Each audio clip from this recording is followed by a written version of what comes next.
Hello and welcome to Counter-Strike Global Offensive. I don't play a lot of Counter-Strike, but I have to say recently I kind of picked that game up again, and I just realized that playing this game actually makes me better in all other first-person shooters. Why?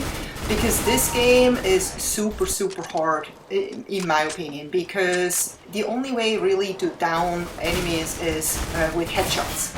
And the other thing is not just that you have to get headshots most of the time or all of the time. You, with most weapons, can only shoot out of the hip. And just imagine shooting out of the hip when someone is really far away. That takes quite a bit of skill. And I'm not bad at taking out people on close quarters, obviously, when they're just around the corner. But if they're farther away, I still kind of struggle a little bit to actually point at the head, which is super tiny. And so, but you know, I practice, and that's really the only way to get better in Counter-Strike. Because I think everyone will be frustrated at this game at the first few times. Or for some people, it takes a lot of times to actually get better, and some people may never get better. It depends, you know. It can definitely be a frustrating game if you get killed over and over and you just can't figure out were you not able to kill people.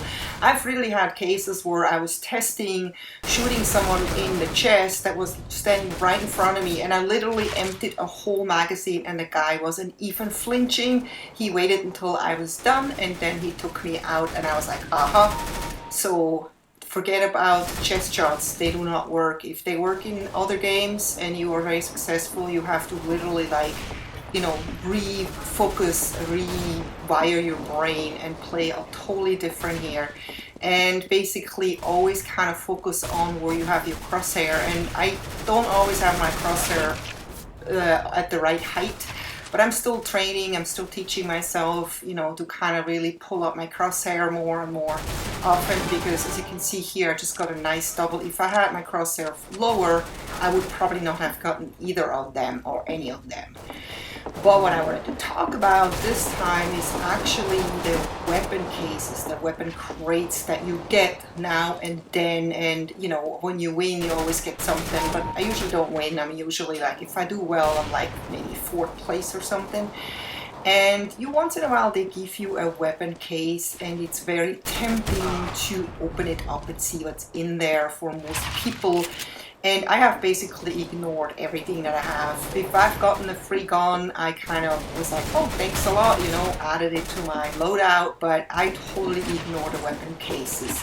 Because the weapon cases cost real money to open up. And it doesn't seem to be a lot of money, but actually it's not worth it to open the weapon crates. There was actually a really good article on Kotaku, or however you say that, recently, and they were basically discussing if it's worth it to unlock those weapon cases, and said that you are actually better off just buying that ultra rare knife in the Steam store instead of buying a whole weapon case.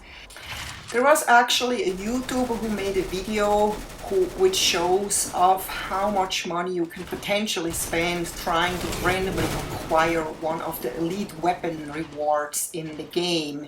And he actually used a simulator which you can try for yourself. I posted the link below.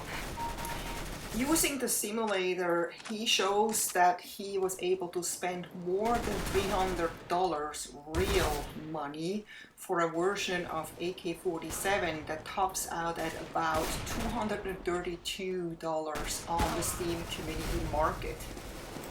And by the time the much desired Karambit knife shows up in an unlocked case, he spent $1,484 of imaginary cash.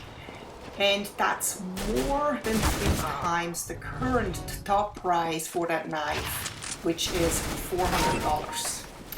And the moral of the story, you're probably better off buying from your fellow players. It'll cost less if you even have to purchase anything. But do you really need to purchase any of those guns just because they have pretty camos? I mean, would you really want to spend real money on a digital part?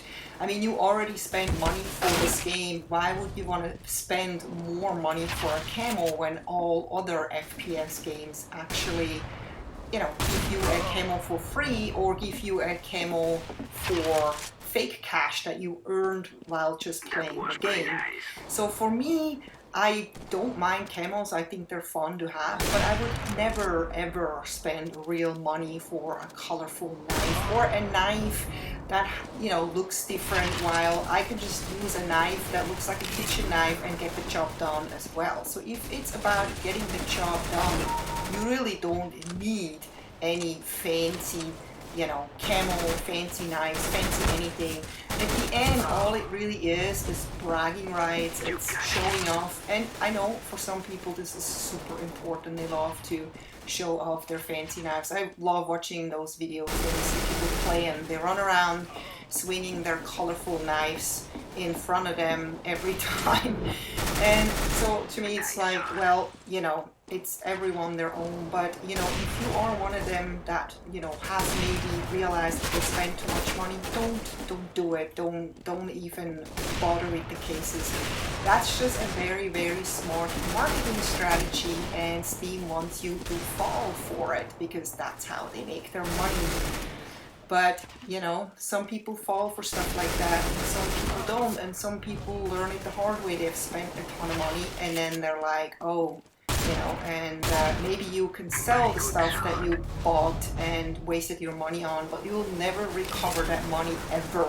It's basically called gambling, and some people are more prone to gambling addiction, some people are less prone, and some people could just care less and just play with the default weapons and the default camos, and once in a while you get lucky and you actually get a free fun gun. And I have one of them, one single gun that you can't even see in this game because it never came up. But yeah, I'm basically always play where I have random weapon changes because I found that very much more challenging and much more fun than when you just run around with the same weapon all the time. Because you basically have like a weapon that you're really good at it and you're always good at it, and so you basically don't challenge yourself, you don't try to get better. The biggest challenge is actually when you have super random, like I'm here trying to, I know I can't take this guy with the shotgun so far away, so I let my buddies do that and I move on to a target that's a little closer like that guy, and he's about to get me because he knew I was coming for him and I didn't know about those stairs. I don't know this map that well. I mean, I've played this map maybe like 5 times, and the half of the times that I played it, that was like a year ago or something, so I barely remember this map. I still don't really know every corner here. I start getting to know this map better, and this is actually not such a complicated map. There are maps that have a lot more nooks and crannies and ladders and stairs and doors and windows than this one, but I really like this map. And the reason I also wanted to post this video is because this map doesn't come up so often. It's like it's always Dust or Office, and my favorite maps from this pack are actually this one and then Aztec. Those are just my absolute favorite maps, but yeah, unfortunately they don't come up a lot. I don't really like Dust. I don't know what people like so much about Dust. I find that map somewhat boring. I mean, I've played it like many times and I really try to get to like it, and I don't like it. But anyway, yeah, other than that, I just wanted to basically talk about the weapon crates and the weapon cases and the camos and the money and the real money, and so I hope you did enjoy this and hope you got some good information out of this, and check out that simulator if you want, and to see how much nonsense those weapon cases really are and how they really try to get you.